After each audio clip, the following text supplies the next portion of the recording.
ถ้าจะได้หนึ่งเนาะมื้อนี้มาดูน้ำกัน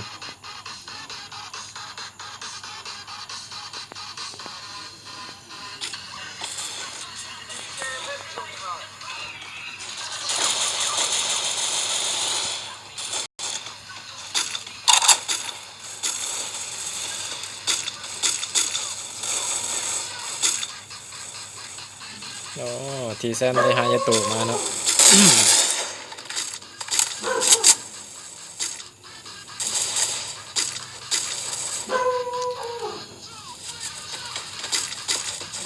กติกาของมื้อนี้เนาะไผที่ใส่กับระเบิดหรือว่าเนาะแมนจะบ่ได้รางวัลเนาะถึงจะได้ที่หนึ่ง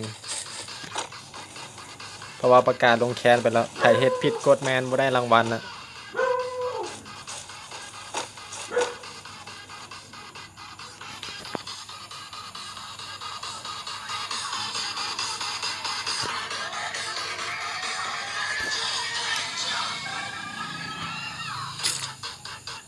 มื้อนี้แจก170ปายเนาะใครยังบ่เคยเติมก็สิได้ประมาณ200นะมาร่วมนำกันให้สิได้ว่าจังใดนะ NB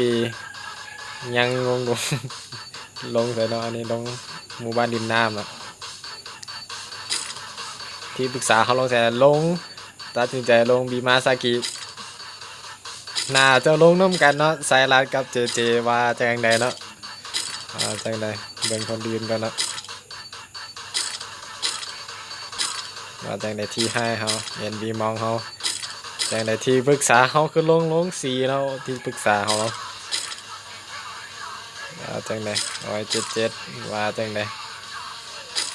ดไซรัสกับเจเจลงใกล้ๆกันเนาะน่าจะยังบ่เจอกันเถอะ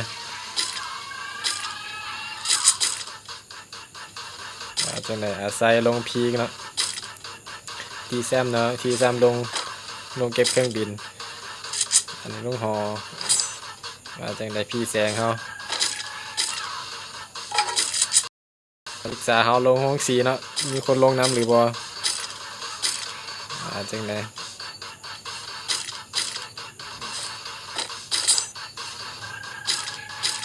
กติกาแม่นห้ามใส่กับระเบิดแล้วกันระเบิดเนาะอันนี้เป็นกติกา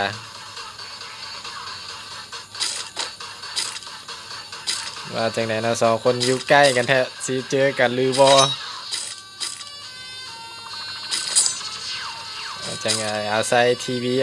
วีพรเนาะเจอกันหรือบ่อยู่ใกล้ๆกันเนาะจูพีก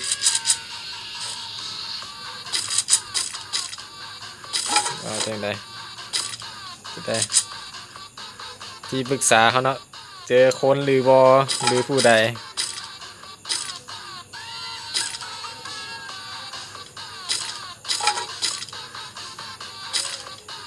ยังไม่มีการบวกกันเถอะเนาะเหมือนจะเจอเนาะพี่แซงเปิดไผ่เนาะ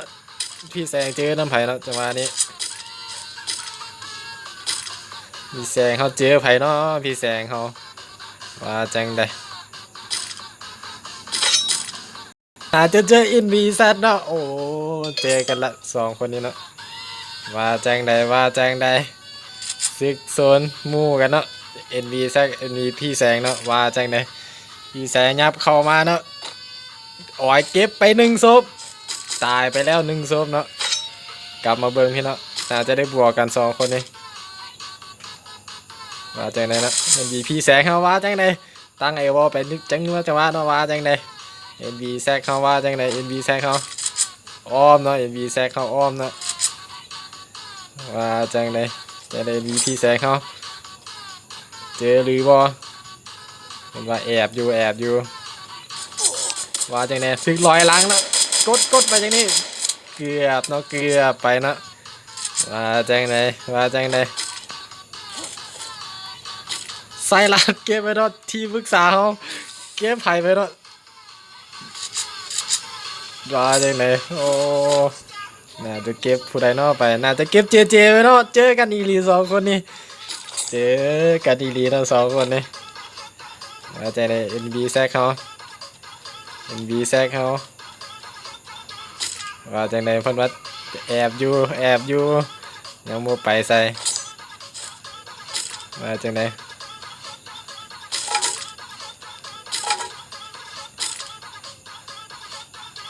NV เมสซี่เนาะยังอยู่ลงสีคือเก่าเนาะยังฟาร์มอยู่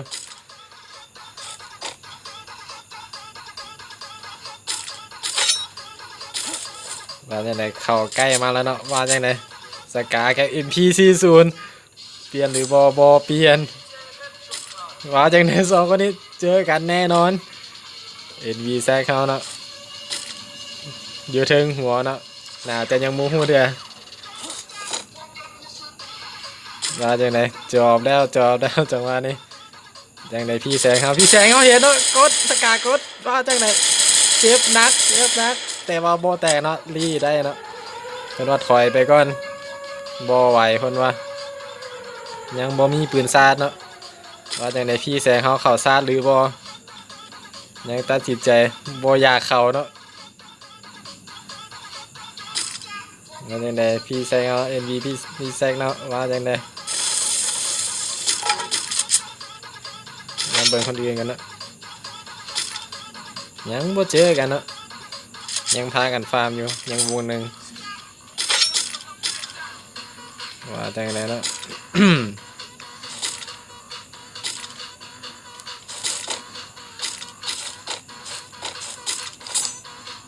น่าจะยังบ่เจอกันเถอะเนาะยังอยู่คนละบอลเอ้าสองคนนี้อยู่ใกล้กันเนาะ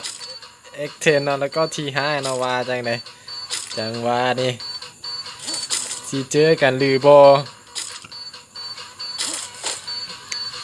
อยู่ใกล้กันเหลือเกินอยู่คนละหลังเนาะแต่ยังบ่เจอกันเถอะจังใดปีใหม่เนาะ NB ปีใหม่เนาะ NB พี่มองเนาะแต่ละที่ปรึกษาเฮา NB เมสซี่เนาะจังใด NB พี่โจนัสเนาะยังอยู่โพซิโนกเนาะ NB แซกเขาจังใดสองคนนี้เจอกันอีกหรือบ่น่าจะยังบ่บวกเลยเนาะ NB แซกว่าถอยไปก่อนบ่มียาเนาะจังว่านี่ว่าจังไดพี่แสงเขาเห็นหรือบ่พี่แสงเขายังบ่กล้าเข้าเนาะย่านเนาะ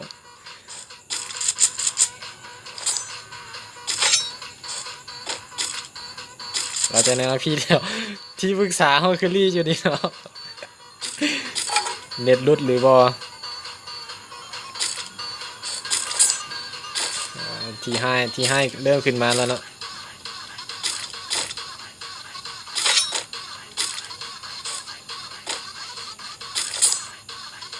ใส่เฮายังอยู่พีกเนาะยังมีคนอยู่พีกนะแต่ยังบ่เจอกันว่าจังไดพี่แป๊กเขาโอ้ยังอยู่ปูเรือพี่เนาะว่าจังไดพี่ปรึกษาเฮาใส่รัด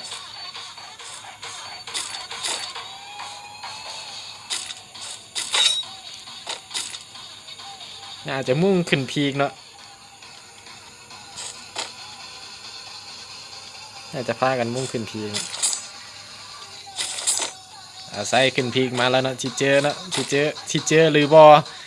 ใส่เฮาว่าจังใดคืออยู่ใกล้กันเนาะว่าจังใด NB ใส่รัด NB ใส่ลูกซองไฟกับ MP40 เนาะว่าจังใดจังว่านี่ว่าจังใดใส่ยังบ่เห็นเนาะใส่ยังบ่เห็นเถื่อ NB ใส่รัดเฮาเห็นหรือบอยังบ่เห็นเนาะต่างคนต่างยังบ่เห็นกันอันนี้ก็ยูพีกเนาะ ยูพีกสาวคนเนาะ NB ใส่รัด NB ใส่เนาะ NB พอดเนาะ3คนอยู่นำกันแต่ยังบ่เจอกันเถื่อเนาะว่าจะได้พี่แซงเฮาเจอเนาะไปแล้วAK กดไปจังหวะนี้บ่เครื่องสกากดไปเนาะขอโทษทีบ่ถือเนาะจังหวะนี้เจอใครเนาะเจ็บนักจังไดจะดูพี่แซงเขาแตกหรือบ่น่าจะเจอบอดโมแมนเนาะ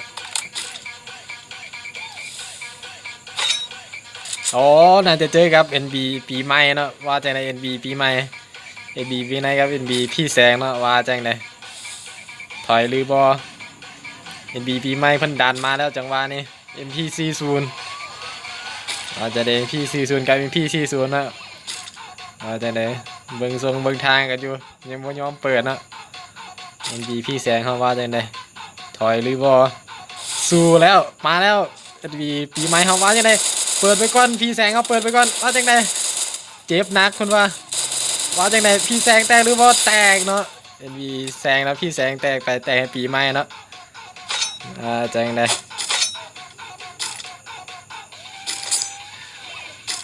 ยังบ่เจอกันเทื่อนะว่าจังไดสามคนนี้เจอกันหรือบ่ยังอยู่บ้านคนละหลังเนาะยังบ่ยอมไปใส่เนาะเห็นวีอาไซเนาะลงมาลุมเนาะว่าจังไดเห็นบีไซรัสเฮาสิเต้นโซ่เลยว่าสิถือยิงหัวเนาะพอค่าเต้นเนาะจังหวะนี้จังไดอาไซเฮาทีแซบเนาะยังอยู่ข่าวตัวเนาะว่าจังไดทีเขาย่องมาเนาะสิเจอหรือบ่อาไซเฮายังบ่ยอมไปเนาะผู้นี้ข้างหรือบ่หรือว่าเน็ตรูดเนาะ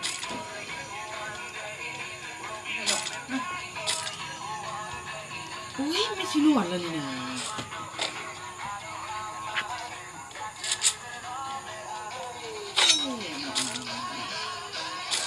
ว่าจังไดเนาะเจอกันหรือบ่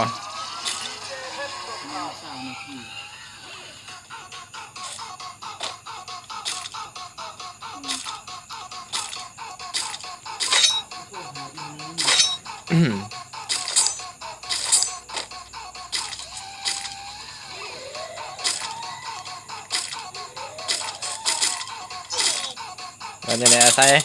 ซเจอกับไผเนาะอาไซนี่ไซรัดหรือบอแมนเนาะ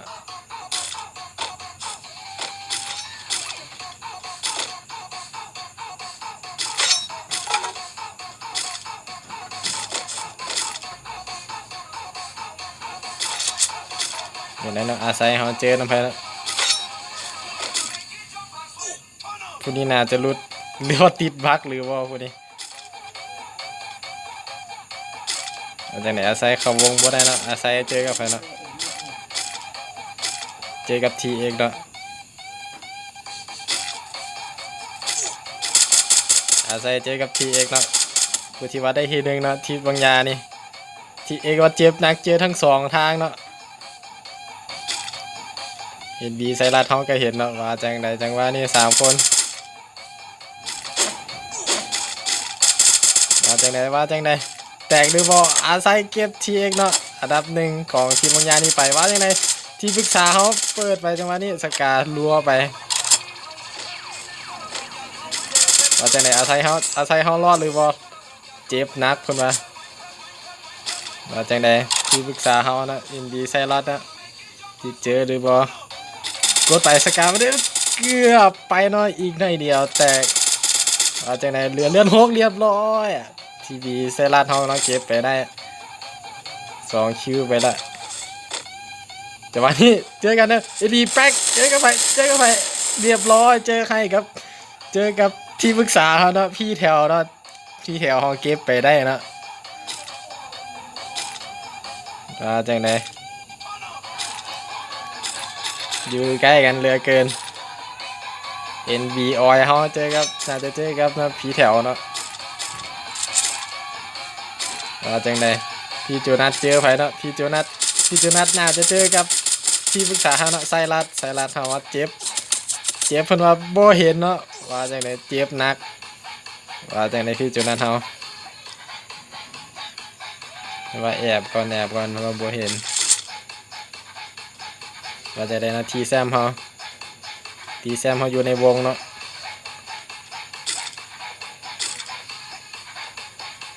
ต่างคนต่างแอบเนาะเจอกันหรือบ่สองคนนี้คืออยู่ใกล้กันแท้เจอกันหรือบ่ NB ออยนะกับ NB พี่แถวเนาะเจอหรือบ่อยู่คนละหลังเนาะว่าจังไดปีไม้เนาะเก็บคนเรียบร้อยว่าจังไดจังหวะนี้ไถมาซ่อนเนาะจังหวะนี้ว่าจังไดพี่ออยเฮาว่าจังได NB ออยเฮา ว่าจังไดเรียบร้อยทีแซมเก็บไปได้นะทีแซมว่าจังไดโอ้นี่พี่แซกเก็บเอ็นบีแซกเก็บไปได้นะเอ็นบีพี่แถวเก็บเอ็นบีพี่แซกไปได้นะว่าจังไดวงบีบมาเรื่อยๆวงบีบมาเรื่อยๆว่าจังไดสองคนนี้ทีแซมน่าจะเห็นเนาะยอมเปิดไปเนาะว่าจังว่านี่พี่แถวเนาะเข้าวงไปก่อนจังไดทีให้ดักเทิงเนาะทีให้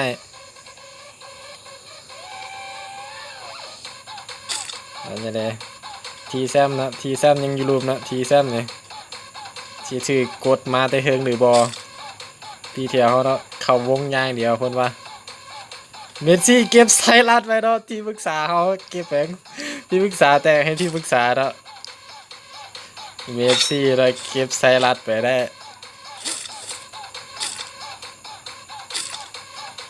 ว่าจังไหนสองคนได้เจอกันหรือบอดีโจนัสอยู่ใกล้กันเหลือเกินต่างคนต่างซุ่มเนาะต่างคนต่างซุ่มมุยอมเข้าวงเนาะว่าจังไหนทีแซมเขาถือกดมาเนาะถือไฟกดมาเนาะพี่มองเนาะพี่มองเจอกับทีแซมเนาะว่าจังไหนสองคนนี้เห็นว่ายิงหัวเรียบร้อยทีแซมเขาเก็บไปได้นะเก็บพี่มองไปนะเอ็นบีพี่มองเก็บถือทีแซมเก็บไปแล้วเมสซี่เหมือนจะมาว่าจังไหนคนซุ่มอยู่เนาะเหมือนพี่แถวเก็บทีให้ไปเนาะเก็บไปแล้วยังเหลือ5 คนสุดท้ายว่าจังไหนทีแซมเมสซี่ปีใหม่เนาะพี่โจเนาะแล้วก็พี่แถวเนาะว่าจังไหนจังว่านี่ทีแซมเนาะน่าจะได้เปรียบเนาะอยู่ในวงละทีเป็นเมสซี่ยังเห็นหรือบ่เปิดไปจังหวะนี้เข้าวงก็จังได้ทีแซมมาพันยาไปก่อนเป็นไฟแรงเข้ามาจังหวะนี้พี่โจหรือบ่พี่โจนัดอีหลีเนาะว่าจังได้ทีแซมเฮาจอยบ่หรือบ่พี่เมสซี่เฮาว่าจังไดเมสซี่เฮาว่าจังไดสองคนนี้ว่าจังไดสอดกัดเรียบร้อยทีแซมเก็บไปได้ว่าจังไดเหลือ4 คนสุดท้ายนะพี่โจนัสเพิ่นว่าตีซ่อนว่าจังไดโอ้บ่ได้นะดึกระเบิดบ่ได้นะพี่โจถึกปั๊บนะปั๊บฟาวแมนบ่ได้นะแต่ก็ตายไปคือเก่าเหลือ3 คนสุดท้ายพี่แถวเฮาว่าจังไดที่ปรึกษาเฮาว่าจังไดNB ปีใหม่เนาะ NB ปีใหม่กับพี่แถวเนาะว่าจังได2 คนนี้เขาที่ไปปีใหม่เก็บไปได้เนาะเหลือ1-1เหลือทีแซมกับปีใหม่เนาะ NB ปีใหม่เนาะว่าจังได NB ปีใหม่น่าจะได้เปรียบเนาะว่าจังไดมีไอ้บอหรือบ่มีไอ้บอจังว่านี่น่าจะถือยิงกดลงมาเนาะทีแซมเฮาว่าจังไดทีแซมเฮาว่าจังไดทุนต้องการที่1จังว่านี่ว่าจังไดปีใหม่เฮา NB ปีใหม่เฮาเนาะกัน NB ทีแซมเนาะว่าจังไดเหลือ2 คนสุดท้ายว่าจังไดเหลือ1-1เนาะ NB ปีใหม่เฮาบ่ยอมขึ้นนะเพิ่นเสียเปรียบว่าจังไดทีแซมกับ NB ปีใหม่เนาะทีแซมน่าจะดันจังหวะนี้ว่าจังไดปีใหม่แลนออกมาก่อนถึกเปิดไปก่อนจังหวะนี้ทีแซมเพิ่นว่าเจ็บหนักสอดกันยิงไปปีใหม่ได้อันดับ1เนาะ NB ปีใหม่เก็บไปได้อันดับ1เก็บไปได้นะ NB ปีใหม่ได้รางวัล172 เพชรเนาะยินดีนะ